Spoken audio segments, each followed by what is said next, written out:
Sí, complementando un poco la intervención de Carlos Cáceres, quiero subrayar el hecho de que, bueno, son temas que están en el centro y deben estar en el centro de la política y en las discusiones de los partidos y de las candidaturas, pero que también en esta oportunidad somos profesoras, profesores, investigadoras, que estamos todo el tiempo en contacto con estudiantes, formándolos, ¿no? Discutiendo los temas, procesando su experiencia, encauzando sus expectativas a propósito de sus carreras, y desde ahí participamos, ¿no? Desde ahí los hemos invitado porque nos preocupa este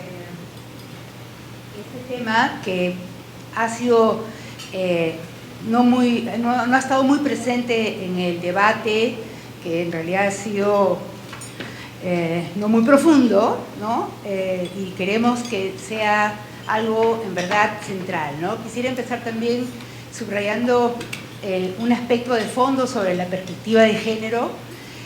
Por un lado, se ha banalizado y por el otro lado se ha satanizado, ¿no? Se banaliza desde los profesores, los maestros, las instancias públicas del Estado, ¿no? Desde las burocracias, asociándolo básicamente con las mujeres, ¿no? Y es una forma de banalizarlo, ¿no? De las mujeres, entonces de alguna forma se inferioriza, se le resta importancia, relevancia al tema, asociándolo solamente a las mujeres, género y mujeres, ¿no? Y por otro lado, la satanización, que viene sobre todo de parte de grupos conservadores, parte de la jerarquía eclesiástica, ¿no? Que asocian el género con la destrucción de las familias, con la promoción de la homosexualidad, ¿no? Con el libertinaje, con un desorden contaminante, ¿no? Entonces, en realidad lo que tienen en común estos aparentes opuestos es una especie de docta ignorancia, ¿no? Pero en realidad son las resistencias a aceptar a las mujeres como sujetos políticos activos, ¿no? Diferenciados del parentesco y autónomas, que es lo que los emparenta, estas dos posiciones de banalización y satanización, ¿no? Entonces, se trata, para empezar, ¿no? De que no se trata solo de mujeres, ¿no? Se puede reflexionar, como lo digo a mis estudiantes, sobre la guerra con Chile desde una perspectiva de género, ¿no? Y no solamente porque hubo rabonas, sino porque los que participaron eran seres sexuados, ¿no? Hombres, ¿no? Y también podemos leer, no sé, La ciudad y los perros y verlo desde una perspectiva de género, a propósito de las formas de masculinidad, ¿no? La cultura emocional de los hombres en el Perú, en un colegio como el Leoncio Prado, ¿no?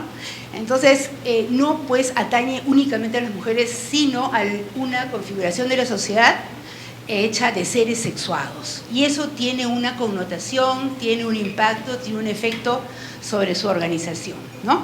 Entonces, en este asunto nos encontramos con un tema, ¿no? Que es la sexualidad. La sexualidad, su ejercicio, sus posibilidades de disfrute, su control.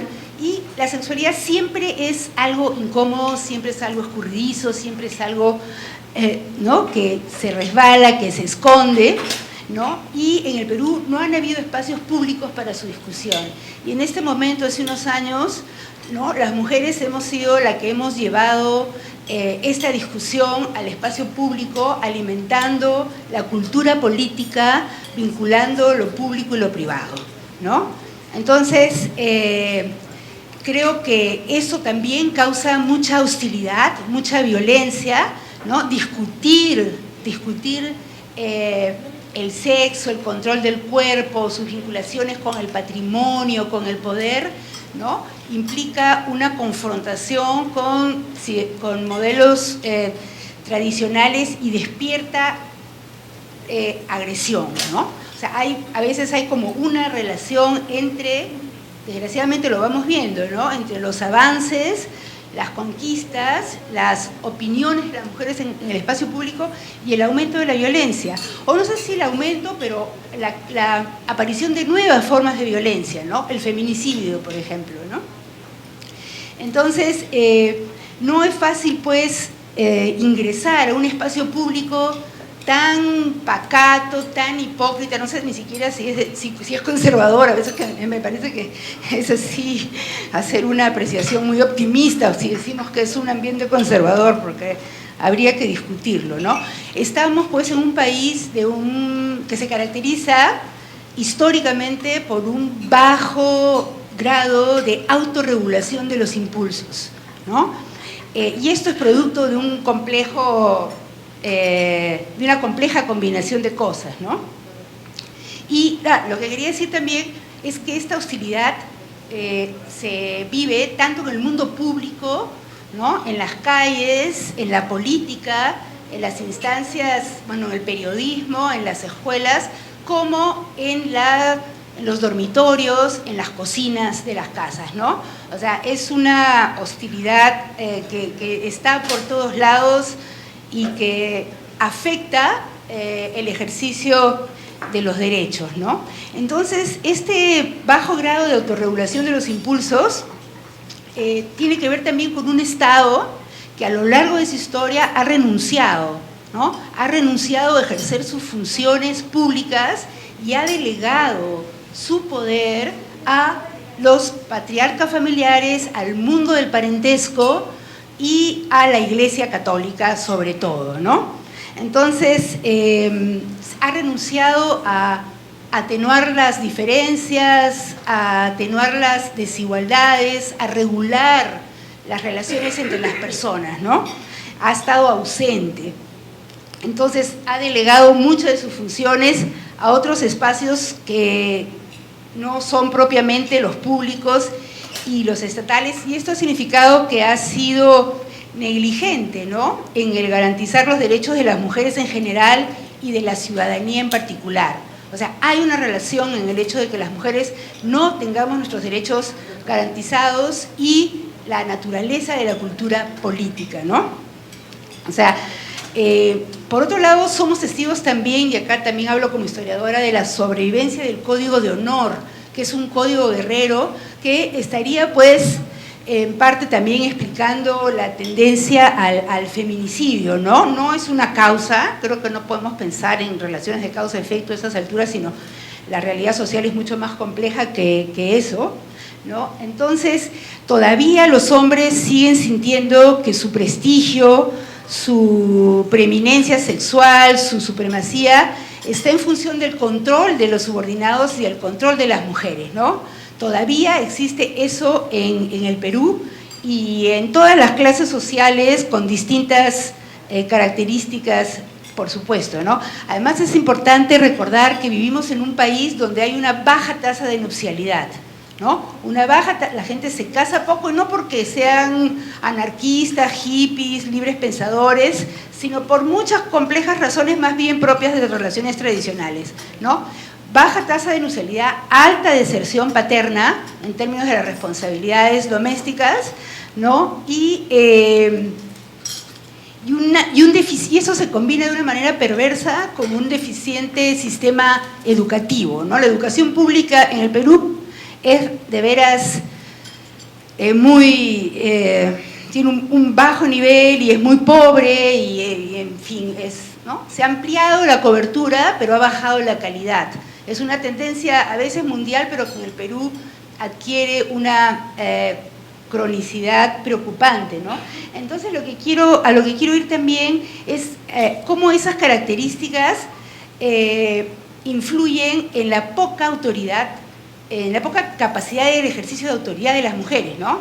O sea, las mujeres están, digamos, muy abandonadas, muy solas y con sus derechos muy vulnerados en términos del ejercicio de la autoridad en una casa donde no tienen en qué apoyarse, ¿no?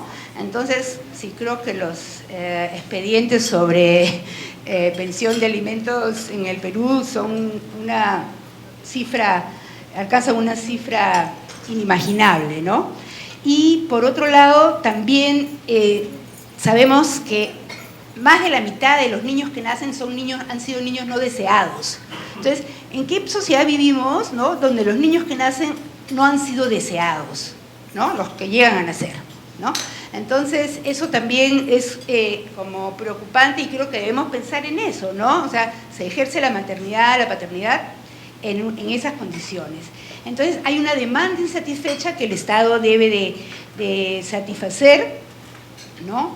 Y, de hecho, la violencia contra las mujeres en el Perú, como dicen en las cifras que aparecen allí, es sumamente alta y preocupante, y tiene que ver pues con esta cuestión de la poca presencia del Estado en la regulación de las desigualdades, ¿no? Por otro lado, el trabajo doméstico también es algo que hay que considerar, ¿no? El trabajo doméstico en el Perú ha estado asociado al inferior, no ha tenido reconocimiento, a la servidumbre, a lo indígena, ¿no? Y al encierro y al alejamiento de las mujeres de la cultura pública, ¿no? Entonces, creo que y eso también lleva a un trabajo no remunerado que hace que las brechas de desigualdad de género sean aún mayores, ¿no? Y al salir a la calle nos encontramos con un espacio público barbarizado, calles, transporte público, parques, etcétera, ¿no? O sea, salir a la calle en Lima o en cualquier parte del Perú es exponerse, y además es una experiencia bastante desagradable, ¿no? Por muchas razones, ¿no? Y en términos, para terminar, de la representación, ¿no? Que tiene que ver con la autonomía política y la autonomía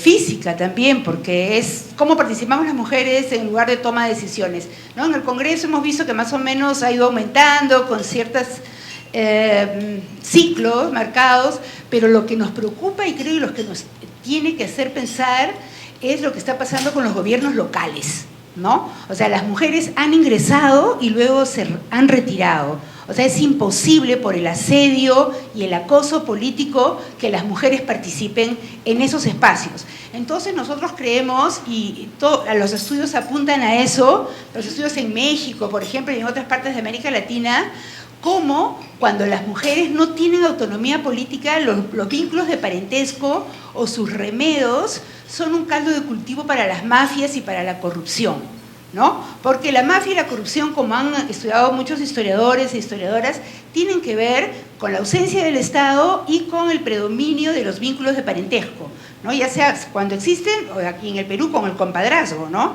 Entonces, si las mujeres no participan como tales en la política, si no se asegura la participación de las mujeres como mujeres, no como hijas, madres, esposas, convivientes, comadres, ¿no? Sino como mujeres ciudadanas, la corrupción y las mafias se asientan con mucha más facilidad, ¿no? Entonces, aquí ya podríamos estar terminando, porque quisiera agregar algo, que esto se agudiza, se acentúa en la medida en que el analfabetismo femenino, sobre todo en las zonas rurales, todavía sigue siendo alto, pese que ha habido una mejora en la contención de la deserción escolar de las niñas, ¿no? Pero que tampoco es una garantía del todo, porque bueno, van a una escuela que sigue siendo mala, ¿no? Entonces, o donde se sigue reforzando los roles de género, ¿no? Donde la maestra o el maestro proyectan dentro del aula las desigualdades, ¿no? Entonces la escuela, en lugar de liberar, en lugar de emancipar, en lugar de preparar a las mujeres para la participación política, que es requisito básico para la disminución de la corrupción y de las mafias, pues refuerza los roles tradicionales orientados en ese sentido y complejiza, pues, mejor dicho, agrava la situación que describimos y que vivimos. Muchas gracias.